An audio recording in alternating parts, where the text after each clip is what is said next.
शेतकरी मित्रांनो नमस्कार. मी मुकुंद साबळे. आपल्या MS गुरु ह्या यूट्यूब चॅनलमध्ये संपूर्ण महाराष्ट्रातल्या ऊस उत्पादक शेतकऱ्यांचे सहर्ष स्वागत आहे मित्र. आजचा आपला विषय असणार आहे, मी जे खोडवा कल्चर बनवलेलं आहे ते तयार करण्याची जी काय पद्धत आहे ती मी आज तुम्हाला इथे सांगतो आहे शेतकरी मित्र. तर आजच्या ह्या एपिसोडमध्ये आपल्याला जे मटेरियल लागणार आहे, हे कल्चर बनवण्यासाठी जे मटेरियल लागत असते त्याच्या संदर्भामध्ये थोडीशी माहिती देतो आहे आणि हे कल्चर बनवण्याची जी काय पद्धत आहे, प्रोसिजर आहे, मी तुम्हाला सांगतो आहे. तर ह्याच्यासाठी आपल्याला एक 5 किलो मॅग्नेशियम सल्फेट लागतं. इथं आपण मॅग्नेशियम सल्फेट घेतलेलं आहे. त्याचबरोबर चिलेटेड मायक्रोन्यूट्रिएंट्स आपण वापरतो आहे. हे मिलांज कंपनीचं आहे. हे आपण एक 10 किलो आणलेलं आहे. ह्याच्यामधलं मी 4 किलो आपल्या प्लॉटसाठी वापरतो आहे. खोडव्या पिकासाठी हे 4 किलो वापरावं लागतं आहे. 3 ते 4 किलो जरी वापरलं तरीसुद्धा चालू शकतं आहे. त्याच्याऐवजी आपल्याकडं zinc sulphate 5 kilo, ferrous sulphate 5 kilo अशा पद्धतीचं मटेरियलसुद्धा ह्याच्यामध्ये आपण टाकू शकताय ह्याच्याऐवजी. म्हणजे ते कमी खर्चामध्ये सुद्धा होतं आहे, पण ह्याची एफिशियन्सी आपल्याला जास्त भेटते. जे काय झिंक सल्फेट, फेरस सल्फेट येतं आहे त्याच्यापेक्षा हे आपल्याला चांगले रिझल्ट भेटू शकतात. जर एखाद्या शेतकऱ्याला हे शक्य झालं नाही, म्हणजे चिलेटेड मायक्रोन्यूट्रिएंट्स वापरता आलं नाही, थोडीशी खर्चामध्ये थोडीशी बचत करायची असेल, तर त्यामध्ये झिंक सल्फेट 5 किलो घ्यायचा आहे, फेरस सल्फेट 5 किलो घ्यायचा आहे. हे अशा पद्धतीचं चिलेटेड मायक्रोन्यूट्रिएंट्स घ्यायला नसलं तरीसुद्धा चालू शकतं आहे. ज्या शेतकऱ्यांना हे अशा पद्धतीचं शक्य आहे त्यांनीसुद्धा ते अशा पद्धतीचं बकेट घेऊन तुम्ही त्याच्यातलं एक 4 किलो ते आपल्या प्लॉटसाठी वापरू शकताय. आणि त्याचबरोबर आपलं जे काय खोडवा कल्चर आहे, MS गुरु खोडवा कल्चर जे आहे हे आपल्याला 2 लिटर बॉटल लागत असतात. ह्या 2 लिटर आपण आपल्याकडून खरेदी करायचे आहेत. त्याचबरोबर जे आपल्याला अमोनियम सल्फेट लागतं आहे, इथं आपण अमोनियम सल्फेट घेतलेलं आहे. 25 किलो अमोनियम सल्फेट घेतलेला आहे. हे सुद्धा त्याच्यामध्ये लागतं आहे. त्याचबरोबर आपल्याकडं प्लास्टिकचा ड्रम एक लागतो आहे. हा 200 लिटरचा आपण ह्याच्यामध्ये कल्चर बनवायचं. तर हे बनवण्याची पद्धत काय असली पाहिजेत किंवा कशा पद्धतीनं ते बनवलं पाहिजेत.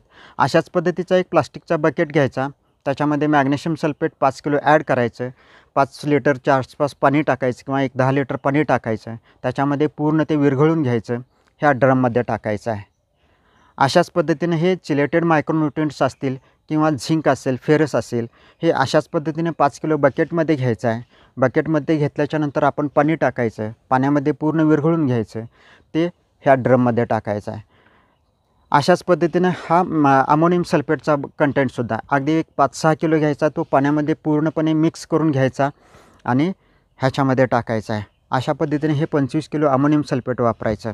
आणि त्याचनंतर हे आपलं जे काय MS गुरु खोडवा कल्चर आहे हे आपण 2 लिटर ह्याच्यामध्ये टाकायचं आहे.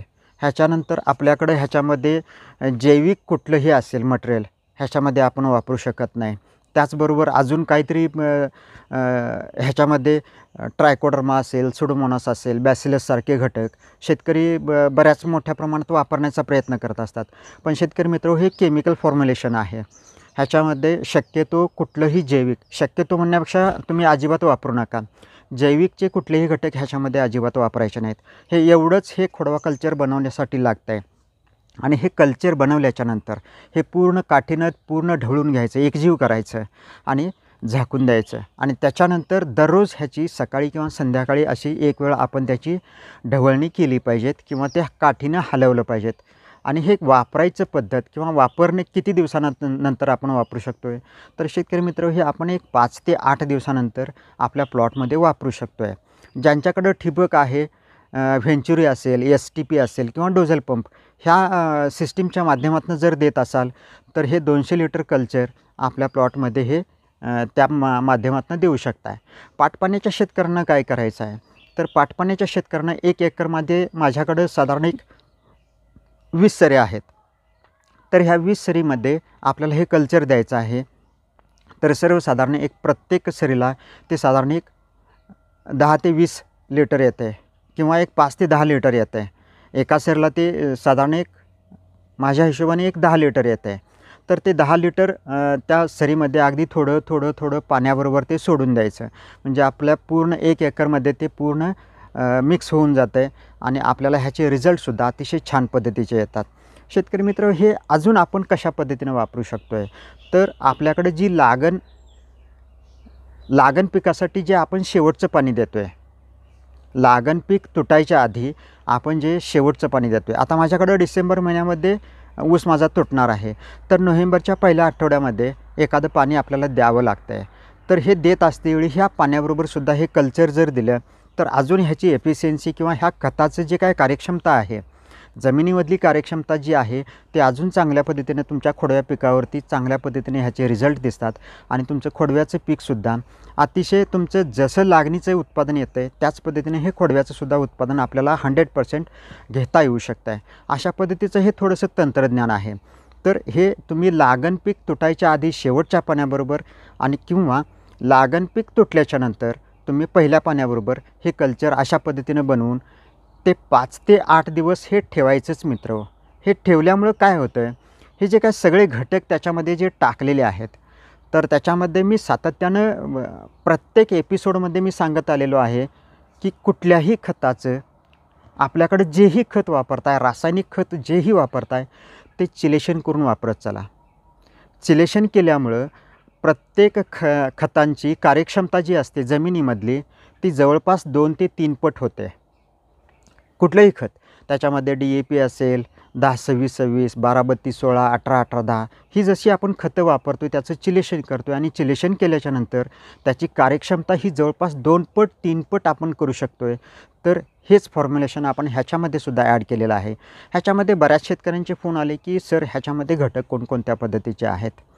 तर शेणखतामध्ये जे ऑर्गॅनिक ॲसिड्स असतात, गांडूळ खतामध्ये ऑर्गॅनिक जे ॲसिड्स असतात, तुमच्या कोंबड खतामध्ये असतील किंवा लेंडी खत असेल, कंपोस्ट खत असेल, ह्याच्यामध्ये ज्या ज्या प्रकारचे ऑर्गॅनिक ॲसिड्स आहेत त्याच्यामध्ये nicotinic acid, pyruvic acid, pantothenic acid, heteroauxin, biotin, vitamin B, indole butyric acid, 6 butyric acid, indole acetic acid, naphthalene acetic acid, त्याच्याबरोबर जिब्रेलिनचे काही घटक आहेत. म्हणजे हे अशा पद्धतीचं फॉर्म्युलेशन थोडंसं बनवलेलं आहे जेणेकरून आपल्या ज्या सेंद्रिय खतामधून जी ऑर्गॅनिक ॲसिड्स तयार होत असतात आपल्या जमिनीमध्ये, तीच ऑर्गॅनिक ॲसिड्स आपण ह्याच्यामध्ये ॲड केलेले आहेत. ह्याच्या पुढंसुद्धा अजून आपण चांगल्या पद्धतीचे कंटेंट ह्याच्यामध्ये ॲड केलेले आहेत की आपल्या ऊस पिकाची जी काय आपण सातत्यानं एकसारखी जी वाढ आपण म्हणत असतो आहे ती होण्यासाठी काही ग्रोथ प्रोमोटर आहेत, काही रूट प्रोमोटर आहेत, ही सुद्धा त्याच्यामध्ये जसं की fulvic acid, amino acid, humic acid हे सुद्धा त्याच्यामध्ये ॲड केलेलं आहे. म्हणजे ह्याचा परिणाम आपल्याला काय दिसतो आहे की आपल्याकडं कुठल्याही पिकाला, अगदी तुमच्याकडं डाळिंब बाग असेल, संत्रा बाग असेल, पेरूची बाग असेल, केळीच्या बागेमध्ये हे अशा पद्धतीनं जर कल्चर बनवून जर आपण त्याचा उपयोग जर केला 100% कुठल्याही पिकाला फळधारणा जी होते, फुलधारणा जी होते तीसुद्धा अतिशय चांगल्या पद्धतीनं होते आणि आपल्याला उत्पादकता वाढवण्यासाठी हे सोपस्कर अशा पद्धतीचे मार्ग होतात. मॅग्नेशियम सल्फेट किंवा हे चिलेटेड जे मायक्रोन्यूट्रिएंट्स आपण वापरतो आहे ह्याचा परिणाम आपल्याला जवळपास 3 ते 4 पट हे पिकाला उपलब्ध होतं आहे.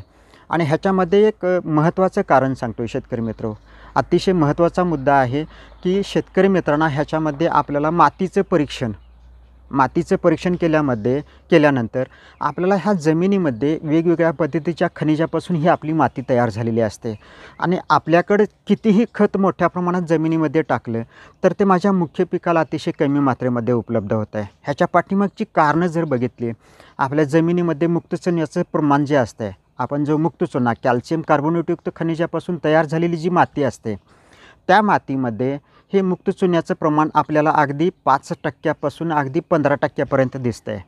आणि ह्याच्यामध्ये ही जी काय मी सगळी खतं सांगितलेली आहेत ह्या खतांचं फिक्सेशन जवळपास शेतकरी मित्र 90 ते 95% होतं आहे. आणि ह्या जमिनीचा सामू जवळपास 7.5-8 pH जास्त असतो आहे. हे महाराष्ट्रातलं उदाहरण आहे.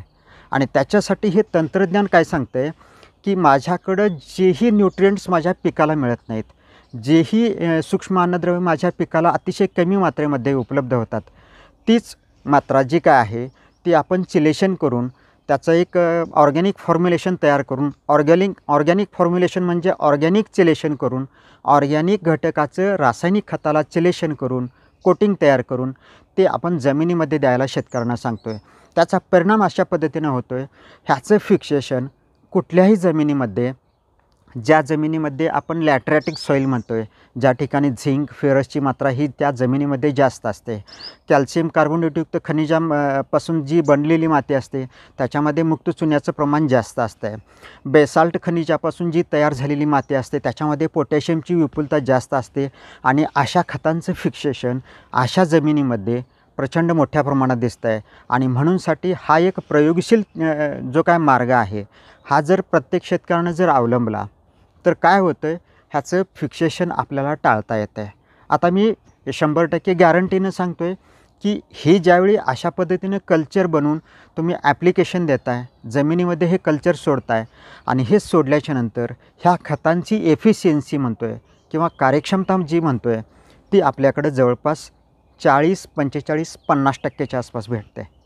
म्हणजे माझ्याकडं जे 5-10% खतांची उपलब्धता होत होती तीच उपलब्धता हे चिलेशन केल्यामुळं किंवा खोडवा कल्चर वापरल्यामुळं अशा पद्धतीनं वापरल्यामुळं त्याची कार्यक्षमता ही जवळपास 3 ते 4 पट होते शेतकरी मित्र.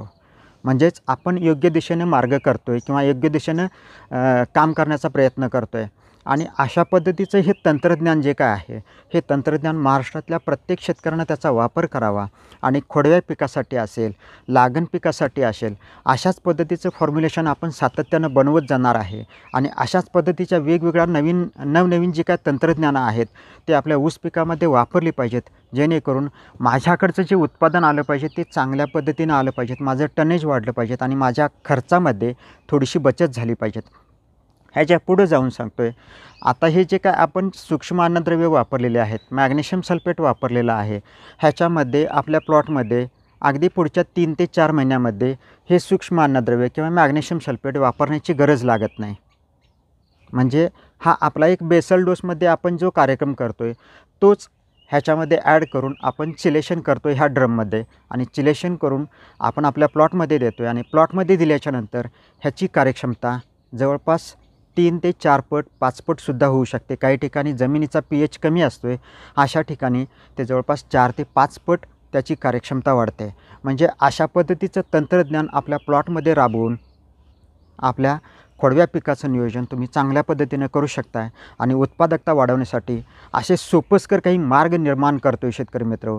ह्याला प्रत्येक शेतकऱ्यानं साथ द्यावी आणि अशा पद्धतीचं कल्चर वापरण्यासाठी एक महाराष्ट्रातल्या प्रत्येक शेतकऱ्याला एक विनंती करतो आहे की ह्याचा वापर कुठंतरी झाला पाहिजेत. आणि माझ्याकडचं जे उत्पादन खोडव्याचं उत्पादन जे महाराष्ट्रातलं कमी येतेलं दिसते त्याचा रेशो डाऊन होत चाललेला आहे. काही शेतकऱ्यांचं 30 टन येतं आहे, 25 टन येतं आहे, 40 टन येतं आहे आणि लागण पिकामध्ये 60-70 टन 80 टन अगदी 100 टन उत्पादन घेताना शेतकरी दिसतो आहे. पण खोडव्या पिकामध्ये हे तंत्रज्ञान वापरल्याच्यानंतर आपण लागण पिकाच्या जवळपास 100% जाऊ शकतो आहे. अशा पद्धतीचं हे थोडंसं तंत्रज्ञान आहे आणि हे तंत्रज्ञान आपण वापरून आपला थोडासा उत्कर्ष साधून घ्यायचा आहे. तर अशाच पद्धतीच्या नवनवीन टेक्निकल व्हिडिओ आपल्याला जर पाहिजे असतील तर आपलं जे काय MS गुरु शुगरकेन फार्मिंग यूट्यूब चॅनल आहे ते जर आपण नवीन असाल तर सबस्क्राईब करा आणि आपल्याला ही जर एपिसोड आवडल्यास लाईक करा आणि हे जे काय तंत्रज्ञान मी देतो आहे हे तंत्रज्ञान शेअर करायसाठी मला प्रत्येक ग्रुपवरती, प्रत्येक फेसबुक ग्रुपवरती, व्हॉट्सॲप ग्रुपवरती मदत करायची आहे. आणि हे जे काही तंत्रज्ञान आहे ते पूर्ण महाराष्ट्रभर मला पसरवायचं आहे किंवा ते प्रत्येक शेतकऱ्याच्या बांधापर्यंत गेलं पाहिजेत आणि त्या शेतकऱ्यानं त्याचा वापर केला पाहिजेत. ह्याच्यासाठी मला सहकार्य करायचं आहे शेतकरी मित्र. धन्यवाद.